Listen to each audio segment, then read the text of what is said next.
నటసింహం నందమూరి బాలకృష్ణ నటించిన latest movie అఖండ 2 audience ముందుకు recent గా రిలీజ్ అయ్యి ఎక్సలెంట్ ఓపెనింగ్స్ ని అన్ని చోట్ల సొంతం చేసుకుంది.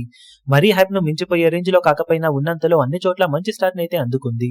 ఒక్కో ఏరియాలో ఓపెనింగ్స్ వస్తూ ఉండగా రాయలసీమ ఏరియాకి గాను సినిమా ప్రీమియర్స్ తో 2.3 కోట్ల రేంజ్ ఓపెనింగ్స్ ని అందుకోగా మొదటి రోజుకు వచ్చేసరికి మంచి జోరును చూపించి 5.25 కోట్ల రేంజ్ లో గ్రాస్ వసూలను అందుకుంది.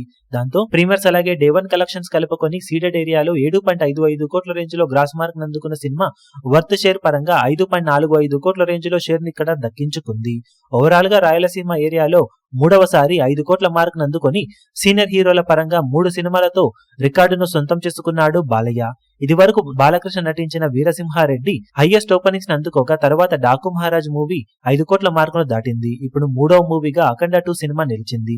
ఓవరాల్ గా సీడెడ్ లో అఖండ 2 ఆల్ టైమ్ రికార్డును నమోదు చేస్తుంది అనుకున్నా కానీ పోస్ట్ పోన్ అవ్వడం, టికెట్ హైక్స్ లాంటివి ఇంపాక్ట్ ను చూపించగా టాక్ కూడా కొంచెం ఇంపాక్ట్ ను చూపించింది ఇనిషియల్ గా. అయినా కానీ అన్నింటినీ తట్టుకొని సినిమా మంచి జోరుని చూపించగా టార్గెట్ ను అందుకోవడానికి ఇంకా స్ట్రాంగ్ గా కలెక్షన్ సినిమా సాధించాల్సిన అవసరం ఇక్కడ ఎంతైనా ఉందని చెప్పాలి. మరి లాంగ్ రన్ లో సినిమా సీడెడ్ ఏరియాలో ఎలాంటి జోరును కొనసాగించగలుగుతుందో చూడాలి. ఈ వీడియో మీకు నచ్చినట్లయితే లైక్ చేయండి, షేర్ చేయండి, ఛానల్ ను సబ్స్క్రైబ్ చేయడం మాత్రం మరవకండి. ఏ చిన్న అప్డేట్ ను మిస్ అవ్వకూడదు అనుకుంటే బెల్ ఐకాన్ ను ప్రెస్ చేయండి.